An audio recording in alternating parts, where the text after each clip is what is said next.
Hi, Mystery Recapped here. Today, I'm going to explain a Japanese post-apocalyptic action film called Attack on Titan. Spoilers ahead. Watch out and take care. Over 100 years ago, gigantic monstrous humanoids called the Titans suddenly appeared on the Earth. They fed on any humans they could get their hands on. Humans were not at the top of the food chain anymore, and soon their population started to decrease.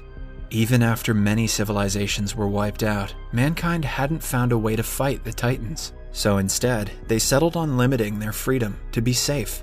The surviving humans built massive concentric walls, taller than the Titans, around an area to prevent invasion. 2 circular walls were constructed, one inside the other, to ensure double protection. The outer space was called the Outer District, and the inner was called the Inner District. Inside those walls, they could live a peaceful life. However, the walls didn't guarantee protection, and even after 100 years, people live in fear of the Titans. The protagonist of the movie is a young man named Eren Yeager, who lives in the Outer District. He dreams of going beyond the walls someday to explore the world. He frequently boasts about the seas and oceans of the outer world to his friends, Armin and Mikasa. One day, they decide to go to the border and try climbing the wall to jump to the other side. When they get closer to the border, the group is shocked to see the size of the wall. Armin and Mikasa are skeptical of the idea, claiming that the Titans can still be outside, but Eren insists that it has been 100 years since anybody has seen them, and with no humans to feed on, they have probably died. Their conversation is cut short when the border patrol comes to arrest the group for being too close to the wall. Eren, infuriated by the police trying to capture his friends, starts fighting them, completely ignoring the fact that he can be executed for this crime. Just then, Captain Suda approaches them and asks the soldiers to back down. He promises to punish the group personally and sends the soldiers away. Suda understands Eren's desire for freedom, but criticizes his actions as childish. He then informs the group of a military approach to explore beyond the walls. He explains that the government has sent some soldiers outside to inspect the situation so that Eren doesn't have to put his life in danger. All of a sudden, a loud explosion startles everyone. An earthquake follows it, and the ground begins to shake. The group retreats as the wall moves aggressively. Then, a view of a massive Titan on the other side is seen. He lets out a loud screech and begins kicking the wall. The patrol officers watch in fear, unable to do anything to stop the creature. The Titan finally breaks the wall and disappears into smoke. Everything goes silent for a few seconds. Then, the people see many such creatures enter the city. The soldiers attack the monsters with cannonballs, which do them little to no harm. They seem to have powerful regeneration properties, as the wounds caused by the cannons heal at a great speed. Soon, the Titans reach the soldiers and start devouring them one by one. One soldier even commits suicide, claiming that it is better than dying at the hands of the monsters. Everyone starts to run for their lives as the Titans destroy houses and grab as many people as they can. Armin gets lost in the crowd, while Eren and Mikasa run towards the town church, where people are going to hide.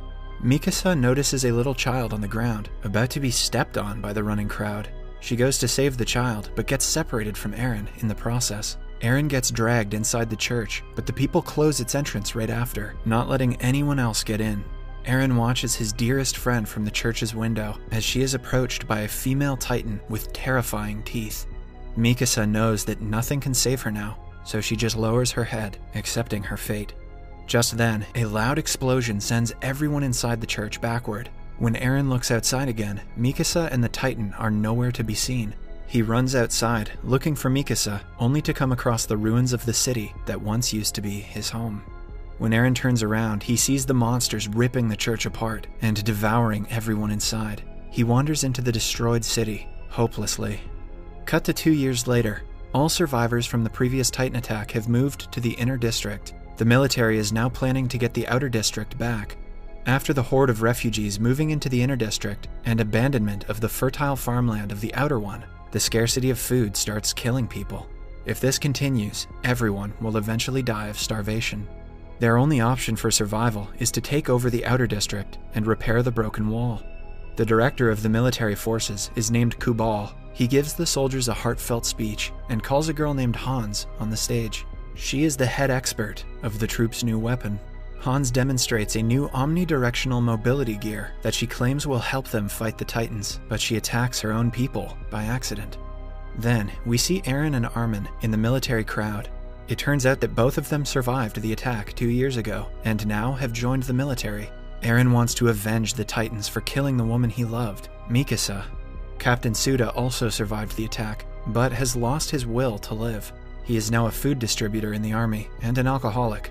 The soldiers plan to invade the outer district at night when the Titans will fall asleep. They want to close the way that the Titan invaded the city so that no new Titans can enter. Then, they can kill the remaining ones and get their district back. Hans asks everyone to move forward slowly and not make any noise, as the monsters are sensitive to sound.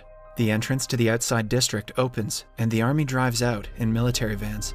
As they move forward, the captain abruptly orders them to stop the vehicles, sensing a movement ahead. The soldiers slowly look around, only to find cows roaming in the city. One of them, named Hina, hears a baby crying and decides to investigate it, putting her life in danger. Aaron follows the girl, and the two end up inside a destroyed building. The cry becomes clearer as they go further in. Suddenly, a slimy liquid falls onto Hina. The two look up and are terrified to see a massive baby Titan eating a human. The baby falls in front of the two and starts to cry. They run away outside in fear. The soldiers start to panic because of the noise, but the captain orders them to keep quiet and not attract any Titans. Suddenly, a massive hand emerges out of nowhere and grabs the captain. The Titans have awoken. Now the soldiers are in great danger. Aaron and Hina run towards the group as a massive monster follows them. They start running back to the vehicles, but Commander Kubal senses the danger and runs away with the vehicle and the weapons. Hans, from inside the vehicle, asks the group to come to an abandoned building nearby. The soldiers run towards the building, but are surrounded by the Titans before they can escape. They lose all hope when all of a sudden a Titan killer and captain of the scout regiment, Shikishima, appears. He uses a swinging device to kill the Titans mid-air by striking the weak zone behind their neck. Shikishima has a female partner as skilled as him. The killed Titans fall to the ground and evaporate. Aaron finally gets a glimpse of Shikishima's friend and is beyond surprised to see that she is Mikasa. Mikasa, however, pays no attention to her old friend and looks at Shikishima, smiling at her. The two then go to the building, followed by the soldiers. It turns out that Commander Kubal has appointed Shikishima to help him with the mission. Shikishima saved Mikasa's life that day and even taught her how to fight the Titans. Since then, they have been working as partners, living in a world of Titans. Mikasa has learned the harsh reality of life and doesn't want to associate with people from her old life anymore. Later, one of the soldiers blames Aaron for attracting the Titans earlier and putting everyone's life in danger. The two get into a fight, but are soon stopped by Mikasa. Shikishima asks Aaron his name and showcases his superiority by bringing Aaron to have a chat with him in private. Aaron tells Shikishima that he wants to learn to kill the Titans and blames the monsters for trapping them. Shikishima laughs at him, claiming that humans trapped themselves, not the Titans. They were too scared to fight, and their cowardice brought them where they are. He then provokes Aaron by calling him a coward. When Aaron denies being one, Shikishima asks him to let go of his fears and fight the Titans for his freedom. Aaron then goes looking for Mikasa and finds her playing a broken piano. He tries reuniting with her, but Mikasa seems disinterested in his efforts. She says that she turned into a different person when the baby she was looking after died. Mikasa then reveals a bite mark on her body, showing what the Titan attack had done to her. They are interrupted by Shikishima, who feeds Mikasa an apple with his hand, showing his affection towards her. A heartbroken Aaron runs outside and screams in agony. His only love, who he thought he wanted to avenge, is no longer the person she used to be. Just then, Hina approaches Aaron and comforts him. The two return inside the building and are talking as another couple beside them makes out. Hina gets emotional, telling Aaron about her daughter, who is back in the inner district. She then tries to seduce Aaron and forces herself on him, but they are interrupted when a giant eye stares at them through a window. It suddenly drags Hina with its mouth, not giving them much time to think. Aaron watches helplessly as his friend is eaten by the monster. Many other Titans approach the building. Shikishima, Mikasa, and the other soldiers put on their gear and fight the Titans. Shikishima kills most of them, along with Mikasa, but many others are injured because this is their first time fighting. The explosives are the only asset that will help them get rid of the Titans in the long run, so Commander Kubal asks everyone to protect them. Meanwhile, the couple who were making out earlier are attacked, and the man dies in the encounter. The woman is devastated by her lover's death and vows to avenge him by killing the creature who killed him. Then, we see a person getting into the vehicle with the explosives and driving away. The woman who had just lost her lover plans to sacrifice herself and jumps on the vehicle to light the explosives.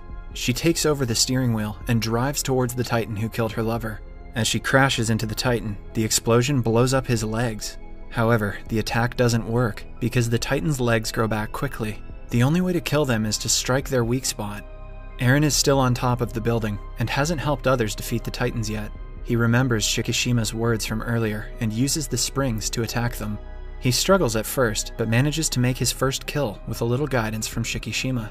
However, he loses his balance right after and flies directly into another Titan's mouth. The Titan bites off one of his legs, but Eren manages to save himself by jumping onto the rooftop. Suddenly, a Titan gets a hold of Armin as he is trying to run away. The others try to save him as the Titan is about to eat the guy. Eren whimpers in pain, but doesn't stop trying to help his friend. He drags himself towards the edge of the building and leaps into the monster's mouth, holding it open. Armin is about to slide into the monster's throat, but is saved.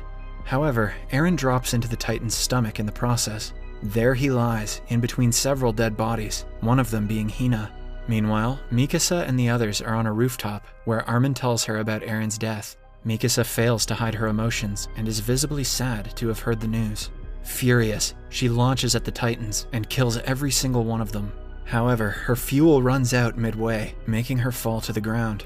The Titan who ate Eren earlier approaches Mikasa and is ready to kill her, but suddenly, a hand emerges out of the creature's mouth. Soon, his body blows up, revealing another Titan inside of him. The newly formed Titan fights his own kind and kills them one by one.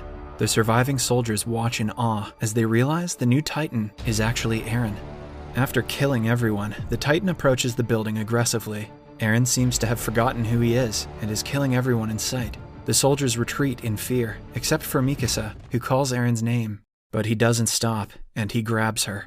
While looking at her, he slowly gains his memory back and begins to recognize Mikasa. He then falls dead to the ground and starts to evaporate like the other Titans. Mikasa slices his weak spot open, and the human Eren emerges from the creature. To everyone's surprise, he has grown his leg back with the help of the creature's regeneration powers. The last Titan finally evaporates, and Eren slowly gains consciousness. Subscribe for more videos like this, turn on notifications, and make sure to watch the anime series Attack on Titan, which is way better than this terrible movie. Oh, and leave a like to help the channel out.